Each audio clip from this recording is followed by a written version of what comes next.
Hi friends, welcome back to my channel. ಹೊಸದಾಗಿ ನನ್ನ channel ನೋಡೋದಾದರೆ ಪ್ಲೀಸ್ ಸಬ್ಸ್ಕ್ರೈಬ್ ಮಾಡಿರಿ, ಪಕ್ಕದಲ್ಲಿರುವಂಥ ಬೆಲ್ ಐಕನನ್ನು ಕ್ಲಿಕ್ ಮಾಡಿರಿ.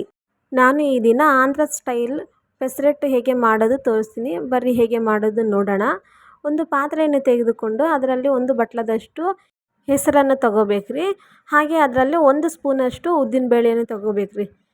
1 ಸ್ಪೂನ್ ಸಾಕ್ರಿ. ಹಾಗೆ ಇದರಲ್ಲಿ 3 ಸ್ಪೂನಷ್ಟು ಅಕ್ಕಿ ಹಾಕ್ಬೇಕ್ರಿ.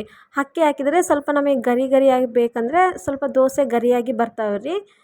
ಇದನ್ನು ಈಗ ಒಂದು 3 ಸರಿ ಚೆನ್ನಾಗಿ ಕೈ ಹಾಕಿ ಎಲ್ಲ ಚೆನ್ನಾಗಿ ತೊಳೆದಾದ್ಮೇಲೆ ಒಂದು ರಾತ್ರಿ ಎಲ್ಲ ನೆನೆಯಿಡ್ಬೇಕ್ರಿ. ಈಗ ಒಂದು ರಾತ್ರಿ ಎಲ್ಲ ನೆನೆಯಿಟ್ಟು ಆದಮೇಲೆ ಇಲ್ಲಿ ನೋಡಿರಿ ಹೇಗೆ ಆಗಿದೆ ನಿಮಗೆ ತೋರಿಸ್ತೀನಿ. ಇಲ್ಲಿ ನೋಡಿರಿ ಚೆನ್ನಾಗಿ ನೆಂದಿದ್ದಾವೆ. ಈಗ ಒಂದು ಮಿಕ್ಸಿ ಬಟ್ಲದಲ್ಲಿ ಇವನ್ನೆಲ್ಲ ಹಾಕ್ಕೋಬೇಕ್ರಿ. ಇದರಲ್ಲಿ 2 ಹಸಿಮೆಣ್ಸಿನ್ಕಾಯಿ ಹಾಕ್ಕೋಬೇಕ್ರಿ.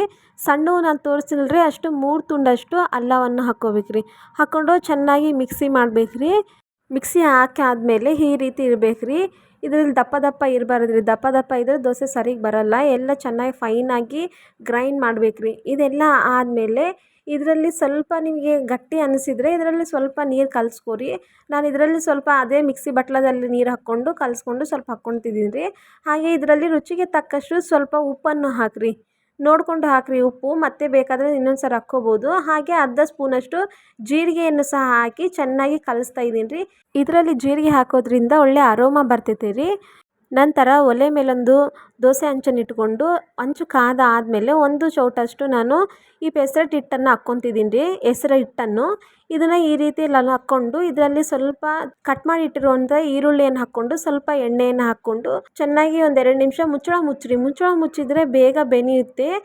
ಮುಚ್ಚಳ ತೆಗೆದು ತೋರಿಸ್ತಿದ್ದೀನಿ ನೋಡಿರಿ ಎಷ್ಟು ಚೆನ್ನಾಗಿ ಪೆಸರಟ್ಟು ರೆಡಿ ಆಗಿದೆ. ಈಗ ತಿರುವಿ ಹಾಕ್ತೀನಿ ನೋಡಿರಿ ಎಷ್ಟು ಚೆನ್ನಾಗಿ ಬಂದಿದೆ. ಈಸಿಯಾಗಿ ಮಾಡ್ಬೋದು ರೀ. ಇದು ಜಾಸ್ತಿ ಆಂಧ್ರ ಕಡೆ ಮಾಡ್ತಾರೆ ರೀ. ಆಂಧ್ರ ಪ್ರದೇಶದಲ್ಲಿ ಜಾಸ್ತಿ ಮಾಡ್ತಾರೆ. ಇದು ಟಿಫಿನಲ್ಲಿ ಆಗಲಿ ನೀವು ಮಧ್ಯಾಹ್ನದಲ್ಲಿ ಸಹ ಇದನ್ನು ಹಾಕ್ಕೊಂಡ್ರೆ ಏನಾಗಲ್ಲ ರೀ. ಇದರಿಂದ ಗ್ಯಾಸ್ಟ್ರಿಕ್ ಏನಾಗಲ್ಲ, ಆರೋಗ್ಯಕ್ಕೆ ಒಳ್ಳೆಯದು. ಇದ್ರ ಜೊತೆಗೆ ಕಾಂಬಿನೇಷನ್ ಬಂದುಬಿಟ್ಟು ಅಲ್ಲ ಚಟ್ನಿ ರೀ. ಈ ಪೆಸರಟ್ಟಿಗೆ ಅಲ್ಲ ಚಟ್ನಿ ಇದ್ದರೆ ಮಾತ್ರ ಚೆನ್ನಾಗಿರ್ತೈತೆ ರೀ. ಈ ಅಲ್ಲ ಚಟ್ನಿ ಆಲ್ರೆಡಿ ನಾನು ಅಪ್ಲೋಡ್ ಮಾಡಿದ್ದೀನಿ ನೋಡಿರಿ ವಿಡಿಯೋ. ನೀವು ನೋಡಿ ಮಾಡ್ಬೋದು ರೀ. ಆರಾಮಾಗಿ ಅಡುಗೆಗಳು ಈಸಿಯಾಗಿ ಕಲಿಬೋದು. ಆ ಮೆಥಡ್ಸಲ್ಲಿ ನಾನು ಹೇಳಿಕೊಡ್ತೀನಿ ನಿಮಗೆ. ಇದು ನಿಮಗೆ ಇಷ್ಟವಾಗಿದ್ದರೆ ನಾನು ಮಾಡಿರೋಂಥ ಪೆಸರಟ್ಟು ಲೈಕ್ ಮಾಡಿರಿ, ಶೇರ್ ಮಾಡಿರಿ, ಸಬ್ಸ್ಕ್ರೈಬ್ ಮಾಡಿರಿ, ಪಕ್ಕದಲ್ಲಿರೋಂಥ ಬೆಲ್ ಐಕನನ್ನು ಕ್ಲಿಕ್ ಮಾಡಿರಿ.